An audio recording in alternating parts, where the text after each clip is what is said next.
আমার জীবনের শেষ পাতায় কিছু লেখা থাক আর নাই থাক, একটা কথা লেখা থাকবে যে শখের বয়সে আমার কাছে আমার স্বামী ছিল না। যার কারণে হয়তো আমার অনেক শখই অসম্পূর্ণ রয়েছে। এখনো অবধি রয়েছে। একটা মানুষ বছরে ৬০ দিন বাড়িতে আসে। যারা থাকে না লং ডিস্টেন্সে তারাই জানে। তো একটা জিনিস আমি শুধু ভাবি যে সত্যিই জীবনটা আমার এইভাবে লেখা ছিল। একটা মানুষের জন্য অপেক্ষা করতে, করতে সারা জীবন কেটে যাবে, এইটা আমি কখনোই ভাবিনি।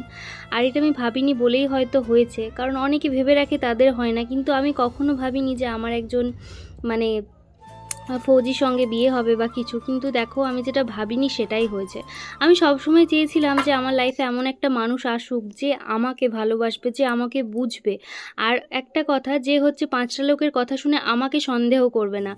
আমার হয়ে স্ট্যান্ড নেবে। কেউ যদি আমাকে অপমান করে তার মুখের উপর জবাব দেবে যে আমার বউ এখানে ভুল নয়। আমি ভুল থাকলে আমাকে শাসন করবে। এইগুলোই চেয়েছিলাম। তাই হয়তো ভগবান আমাকে এত ভালো একটা মানুষ দিয়ে দিয়েছে নিজের জীবনে।